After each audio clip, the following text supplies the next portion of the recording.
everyone, welcome back to my channel. Today I'm doing my August reading wrap up. I always get so confused because I'm filming this on September 2nd, but it's August wrap up. Anyways, so as I do every month, I'm going to be showing you all the books that I read for the previous month, and I'm just going to be giving you my reviews, what I rated them, all that sort of stuff. I'm gonna be honest, I did not have a very good reading month this month. A lot of these books fell short for me. I also only read 5 books, which is like not a good reading month for me. I usually can get like 7, maybe 8 books read in a month, but I only got 5 read this month.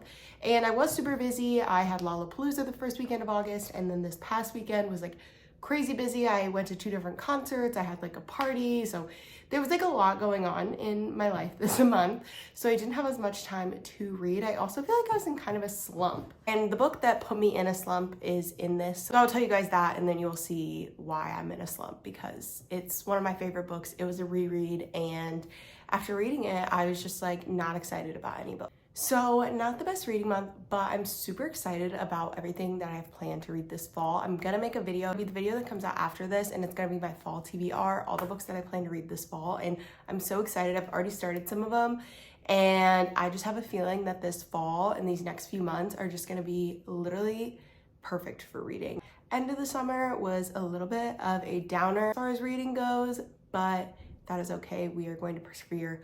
We are going to get through this slump. I feel like I'm getting through it now. Like, I'm starting a new series, and I feel like I'm starting to get like out of the slump.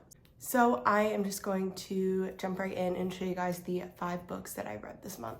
Okay, so the first book I read this month, and the one that put me in a really big slump, is Book Lovers by Emily Henry.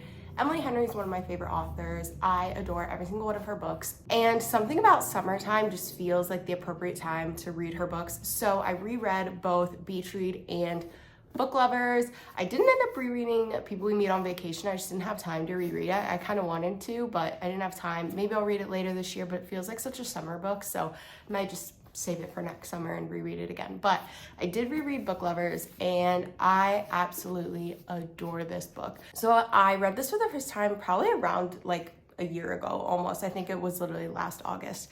And I remember literally being obsessed with it. And then, like I said, I love Emily Henry. So I was like, okay, I'm gonna reread her stuff.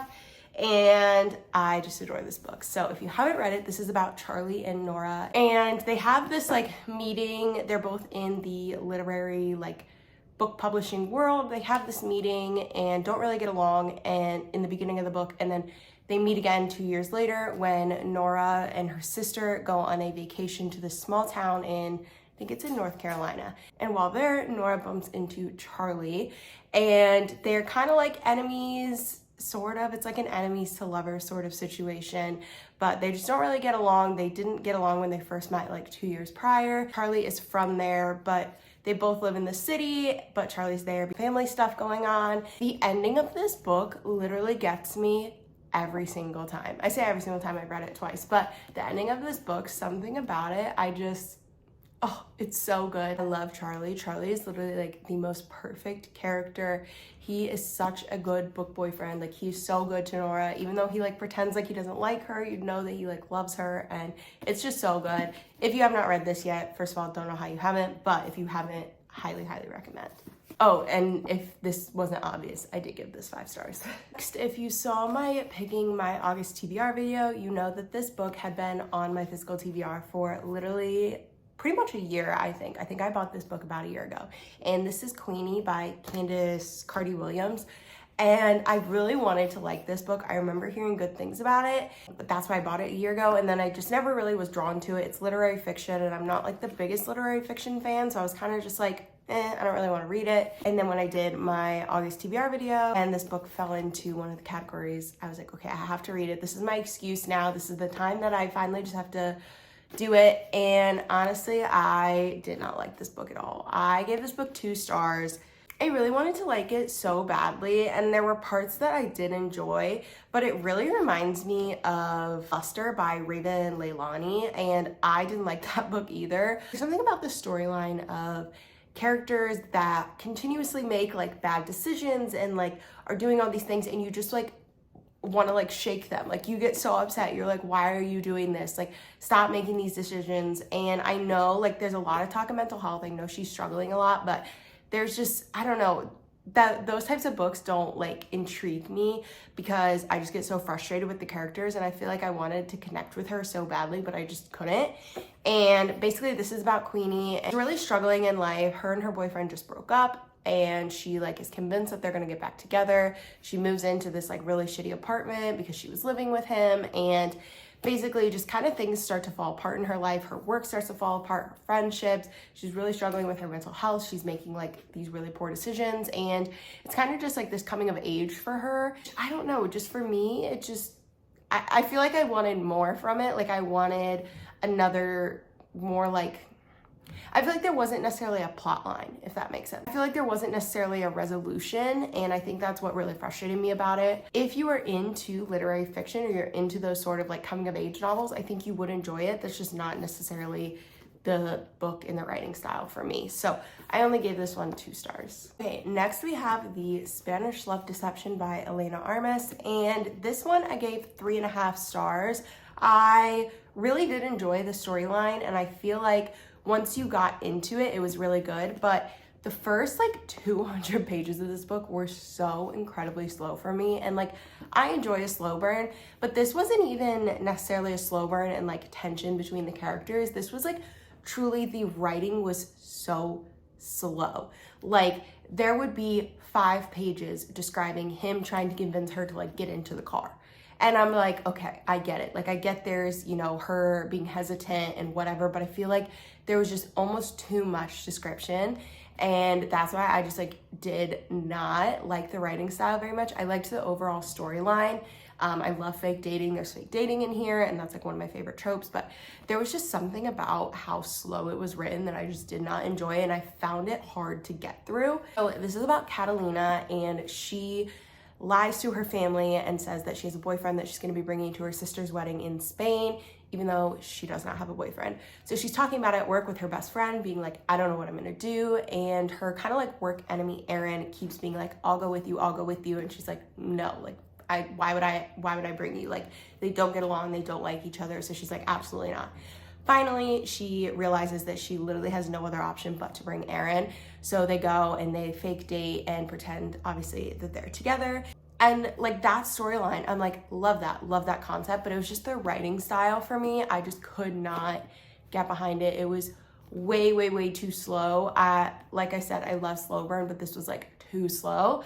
Once you got to the point where there was like more tension between them, then I did really enjoy it. But I just got so frustrated with how slow the writing was that it just kind of like turned me off from the book. So that's why I only gave it 3.5 stars. I do have The American Roommate Experiment by her, and I do want to read it at some point still. Because I did enjoy this, but it just wasn't like my absolute favorite, you know? Next, I read Romantic Comedy by Curtis Sittenfeld, and I feel like I haven't really heard very many people talk about this. I'm gonna be honest, the biggest thing that drew me to this book was the cover. Like, I'm absolutely obsessed with this cover. I think it's so pretty. It's also part of the Reese's book club, which I really have enjoyed a lot of the books that I've read. I haven't been a part of the Reese's book club, so I was like hoping that I would enjoy this, and I ended up only giving this one 2.5 stars. Like I said, guys, I had a really strong start to the month, and it really just fell flat the rest of the month. So this is about Sally, and she's a writer on the Night Owls is what it's called. Yeah, the Night Owls. It's basically supposed to be like SNL, and it's like a sketch comedy show that airs weekly. And the first like third of the book is just a description of what happens each week at TNO or SNL, and kind of how that process works with like late nights and having to write these sketches really quickly because they're based on like weekly topics and things that are happening in the news and everything. And it is really interesting because I have like obviously watched SNL before, and so it's interesting to see like how that sort of process works and how they have to come up with these sketch ideas so quickly and everything. And the like guest host that they have every week on SNL that they also have on TNO is Noah, and he's a singer, and Sally helps him with like some of his sketches for the week, and the two of them kind of form this little bond, but then something happens between them. And then the second like half of the book is a few years later when he reaches out to her. It was interesting because so when he like reaches out to her, it's via email, and it's during COVID, and it's so weird reading a book that has COVID in it. Like I don't know, I like obviously it happened, and it's something that's gonna continue to be mentioned for forever, but it's like weird to read about it in a book because it literally is still happening. It doesn't feel like it was that long ago, so it's like I don't know, it's weird, but I did enjoy it. It was interesting. It's weird because you think it's a romance considering it's called romantic comedy, but there's not like as much romance. I feel like the romance is a very small, almost subplot of it. And I guess I just went in with a very different mindset of what it was going to be. And maybe that's my fault. And maybe that's why I didn't enjoy it as much. But it was interesting, I will say. It was different. It was nothing like I've read before. But for some reason, I just wasn't obsessed with it. I really wanted to like this one a lot, but something about it just, I don't know, fell flat for me. The last book I read this month is Catherine Center's new book, Hello Stranger. If you have watched my channel before, I've talked about Catherine Center so many times. I am obsessed with her writing. I was so excited for this book, and it was a lot different than what I expected. I expected much more of a romance. This wasn't quite as much of a romance. It was a little more of just storytelling a little bit about Sadie's life and this like struggle that she went through. There definitely is a romance, but it wasn't like the main plot, I would say. So this is about Sadie, and she is a portrait artist, and she gets into this like portrait contest. Basically, she's one of like the 10 finalists, and then she has a seizure, to have brain surgery, and when she wakes up from the surgery, she realizes that she has face blindness. So now she's kind of struggling with like, how do I paint portraits when I can't even see faces? And so it's a lot of her like struggling with that. She also then falls in love with two different people. Falls in love is like a very loose term. She doesn't, she develops very intense crushes on two different people, and she kind of has to decide like which one she wants to be with. She also is really struggling because she's like, if I can't paint portraits anymore, then what am I gonna do? Like, this is her job, this is her livelihood. So she kind of is like struggling with figuring out what her life is gonna look like in the future. And I kind of guessed the plot twist like probably 80% of the way in, and I feel like it's pretty easy to guess, but I still think the storyline was really interesting. I love the writing. It was super, super fast paced. Like, I feel like I read this so quickly, and then I ended up giving this one 4 stars. Hey, so that is all for my August wrap up. Like I said, it was kind of like not a great reading month. I feel like I started strong and ended pretty strong, but the middle was not the best. I'm super excited for the books that I have planned to be reading in the future, so hopefully we will get out of this slump. I feel like I'm like finally starting to get out of it, and we'll have some better reading months coming up. So thank you guys so much for watching. Please make sure to subscribe down below, and I'll see you in my next video. Bye.